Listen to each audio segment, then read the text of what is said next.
അധികാരം മാനവ നന്മയ്ക്കായി വിനിയോഗിക്കണമെന്ന് കൊല്ലം രൂപത അധ്യക്ഷൻ ഡോക്ടർ പോൾ ആന്റണി മുല്ലശ്ശേരി. ജനസാഗരങ്ങൾ അണിനിരുന്ന കൊല്ലം നഗരവീതിയെ പ്രകമ്പനം കൊള്ളിച്ച് ക്രിസ്തുരാജ റാലിയുടെ സമാപനവും പ്രത്യാശയുടെ ജൂബിലി വർഷ സമാപനം സന്ദേശം നൽകുകയായിരുന്നു അഭിമന്യ പിതാവ്. പ്രാർത്ഥനകളുടെ അകമ്പടിയോടെ കൊല്ലം തെരുവീതികളിലേക്ക് ഒഴുകി ഇറങ്ങിയ വിശ്വാസിക്കടൽ ഏവർക്കും നവ്യ അനുഭവം സമ്മാനിച്ച് വലിയ വിശ്വാസ സാക്ഷ്യത്തിന്റെ നിമിഷങ്ങളായി മാറി. കാറ്റിലും മഴയിലും കുതിർന്ന നഗരത്തിന്റെ കുളിരിൽ കൊല്ലത്തിന് നവ്യാനുഭവം പകർന്ന് പതിനായിരങ്ങൾ അണിനിരുന്ന ക്രിസ്തുരാജ റാലി ഏവരെയും അമ്പരപ്പിച്ച വലിയ വിശ്വാസ സാക്ഷ്യമായി കൊല്ലം തെരുവീതികളിലൂടെ കടന്നുപോയി. പ്രതികൂല കാലാവസ്ഥയെ പോലും അനുകൂലമാക്കി കടന്നുപോയ ക്രിസ്തുരാജ റാലി കൊല്ലത്തിന്റെ തെരുവുകളിൽ വിശ്വാസത്തിന്റെ ശക്തി തെളിയിക്കുന്നവയായി.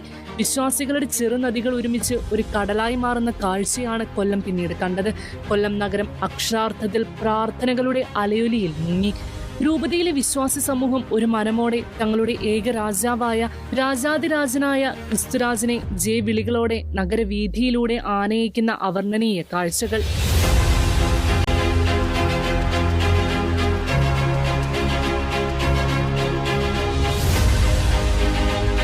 വിശ്വാസ പ്രഖ്യാപന റാലിയിൽ ആയിരക്കണക്കിന് വിശ്വാസികളാണ് അണിനിരുന്നത്. മാവേലിക്കര മുതൽ കൊട്ടിയം വരെയുള്ള 8 ഫൊറോനകളിലെ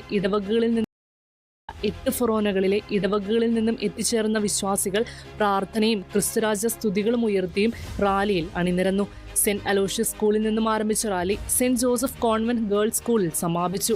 സെന്റ് ജോസഫ് കോൺവെന്റ് സ്കൂൾ അങ്കണത്തിൽ ബിഷപ്പ് ഡോക്ടർ പോൾ ആന്റണി മുല്ലശ്ശേരിയെയും വിശ്വാസി സമൂഹത്തെയും വികാരി general monsignor doctor Baiju Julian സ്വാഗതം ചെയ്തു.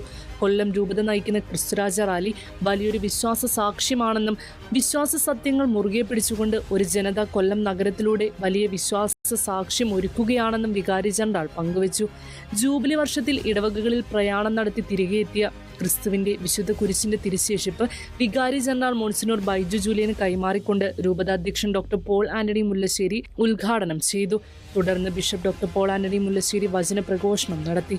അധികാരം മാനവിക നന്മയ്ക്കായി വിനിയോഗിക്കണമെന്ന വചനപ്രഘോഷണത്തിൽ ഡോക്ടർ പോൾ ആന്റണി മുല്ലശ്ശേരി പറഞ്ഞു. ക്രിസ്തുവിന്റെ നേതൃത്വമാണ് ക്രിസ്ത്യൻ നേതാക്കൾ അനുവർത്തിക്കേണ്ടതെന്നും അഭിമന്യ പിതാവ് ഓർമ്മപ്പെടുത്തി. ദൈവത്തിന്റെ നീതി, കരുണ എന്നിവ ഏറ്റവും ആവശ്യക്കാരായവർക്ക് എത്തിക്കാൻ കഴിയുന്നവരായി മാറണമെന്നും ഉദ്ബോധിപ്പിച്ചു. ക്രിസ്തു നമ്മുടെ കുടുംബങ്ങളിൽ രാജാവായി വാഴണമെന്നും ക്രിസ്തു രാജാവായി മാറുമ്പോൾ നമ്മുടെ കുടുംബങ്ങളിൽ സമാധാനം നിലനിൽക്കുമെന്നും പറഞ്ഞ ബിഷപ്പ് നീതി, സ്നേഹം, സമാധാനം എന്നിവ കൊണ്ടുവരുവാൻ നമ്മൾ മാനസാന്തരപ്പെടണമെന്നും ആവശ്യപ്പെട്ടു. അങ്ങനെ നീതിയുടേതായ ഒരു ലോകം ക്രിസ്ത്യാനികളായ നമുക്ക് സൃഷ്ടിക്കാമെന്നും മുല്ലശ്ശേരി പിതാവ് ആഹ്വാനം ചെയ്തു. തുടർന്ന് ദിവ്യകാരുണ്യ ആരാധനയോടെയും ആശീർവാദത്തോടെയും ജൂബിലി സംഗമം അവസാനിച്ചു. Father George Sebastian, father Jose Sebastian, father Jolly Abraham, father Binu Thomas, father Jo Antony Alex, father Zion, father Ajayan, father T C Libin, father Amaldas തുടങ്ങിയവർ നേതൃത്വം നൽകി. ഷിക്കനാനൂസ്, കൊല്ലം.